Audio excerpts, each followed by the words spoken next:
All right, let's get right into it. The Florida real estate market. I mean, it's the dream, right?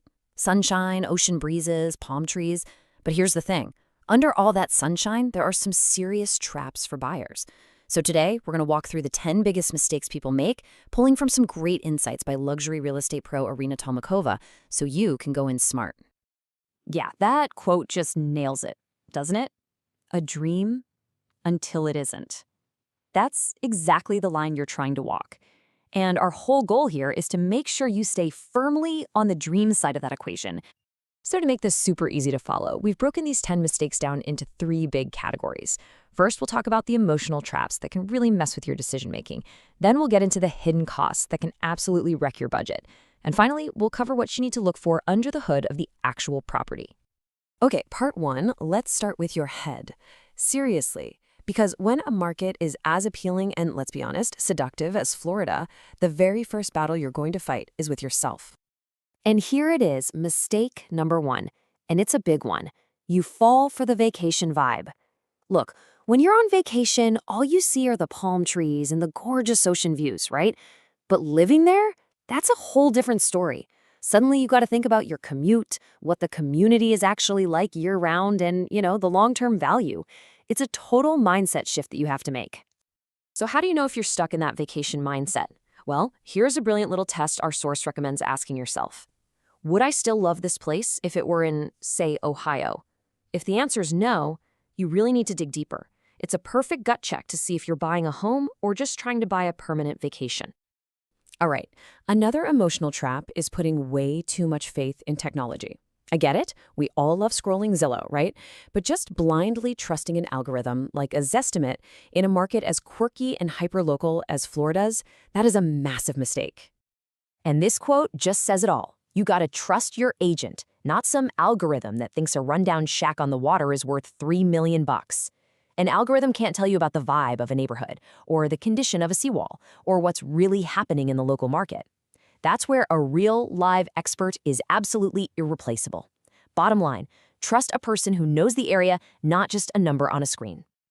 And the last emotional trap is this. You've got to know yourself and your zip code. Florida is not just one place with one lifestyle. I mean, the vibe in Boca Raton is a completely different universe from the artsy scene in Wynwood. And living in a quiet Naples golf community, that's nothing like the boating and party scene in Fort Lauderdale.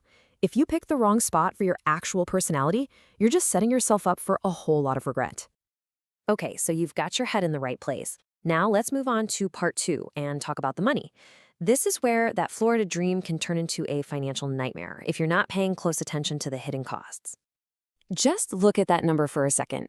$1,500 a month. Now, what do you think that is? No, it's not the mortgage. That could be your HOA fee, your homeowners association fee, on top of everything else. And man, if you're not ready for that, it is a serious shock to the system. And believe me, that monthly fee is just the tip of the iceberg. The real danger? Those surprise special assessments for big repairs, insurance rates that just keep climbing, and HOAs that are just terribly managed. This is why you absolutely have to, it's non-negotiable, get your hands on the last 2 years of the HOA's financials before you even dream of making an offer. And here's another cost that's kind of unique to Florida. You just can't separate a property from its environment. And down here, that means water. Water is everywhere, which means risk is everywhere.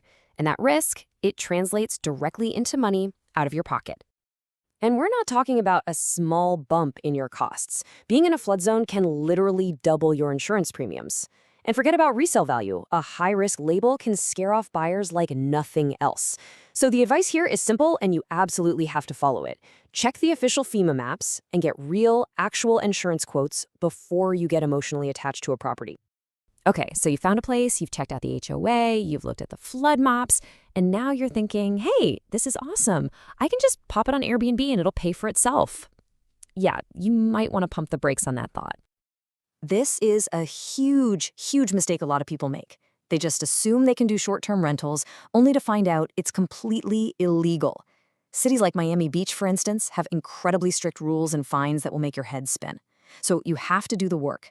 Check the city ordinances, check the HOA rules. Don't buy a rental fantasy, buy the legal reality. All right, so you've dodged the emotional landmines and the financial traps. You're almost there. Now we're at part 3, the final hurdle, checking under the hood of the actual physical house.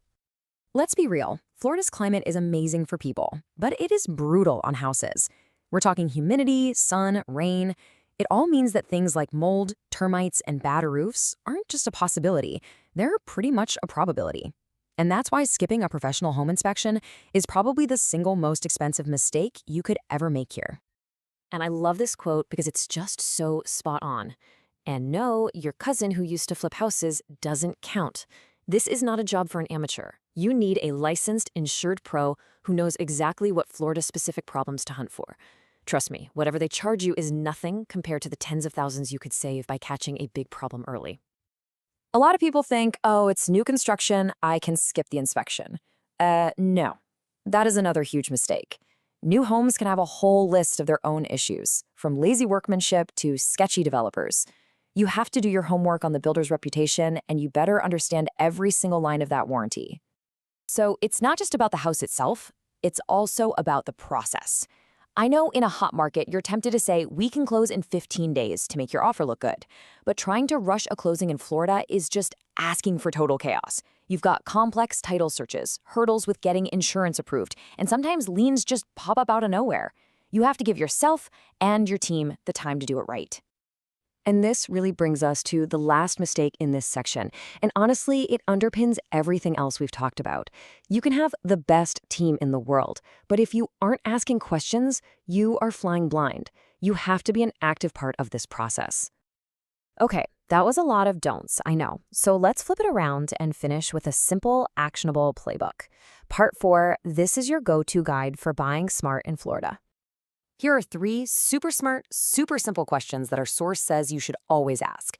They get right to the point. First, is the roof older than TikTok?